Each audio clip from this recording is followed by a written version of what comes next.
Hey ladies and gentlemen, it's your girl Ikwerre girl Ikwerre, your only Ikwerre girl living in London. As usual, you can argue with yourself. Today I want to tell you a little story about my people. A story I was told a long time ago, and I find it quite hilarious anyway. So basically, in Nigeria, the Ikwerre people kind of took their time to embrace education and all that. They took quite a bit of time to embrace it. You know, while the Yorubas, the Hausas, the Igbos were fully into education, Ikwerre took their time before they got up to speed.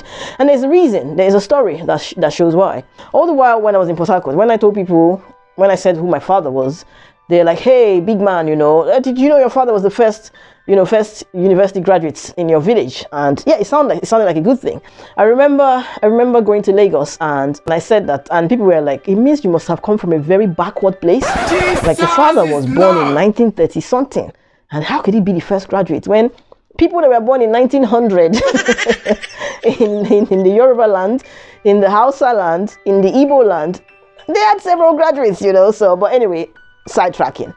So I felt embarrassed for the first time, it wasn't so much of a thing of pride. It made me look back like, man, my people serve sha, now wow. But anyways, the reason why it took Ikwerre people to embrace education is because of this. So in the 1900s or 1800s and 1900s, when the white man came to Nigeria, obviously River State is one of the coast, Lagos, Calabar, the coastal lines. Those were the areas they entered through from the Atlantic Ocean. When they came to the Ikwerres and they tried to teach, now obviously with education, you know that it always starts with ABCs and 1, 2, 3s because that's how you learn how to speak English, and then from speaking English you learn how to read basic materials, and then you go into complex stuff. So they always start education in every single language from the alphabetical structure, and then the vowels and the sounds and the pronunciations and stuff like that. So obviously at the time, they weren't going to get children yet. They were going to start from the adults, the grown-ups. So people in their 20s, 25s, 30s, 40s and stuff like that. They gathered them around in the village square and they began to teach them with the chalkboard and stuff. There's like A, B, C, D. Repeat after me. A, B. My people go A, B, C, D. And the white man says E, F, G, H. My people say E, F, G, H. And then the white man says I, J, K, L.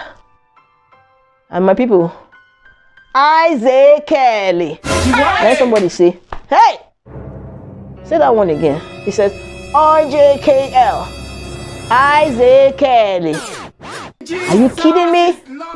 No. Chineke. Think say they wise. Isaac Kini, Isaac Kelly. Hey, nobody. And that was the end of it.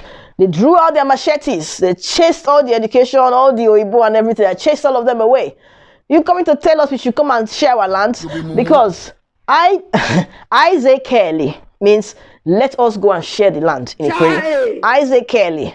So when they said IJKL, they had Isaac Kelly. And you can imagine now, up till now, my people, we don't share land for anybody. You understand? So you can imagine back in the 1800s and the 1900s, you coming with all your fancy fun and glory and telling them Isaac Kelly. They kill you there with their machetes.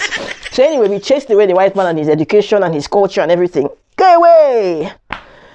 And so it took my people a bit more time to embrace the fact that I need this thing, you know what I mean? So you get it?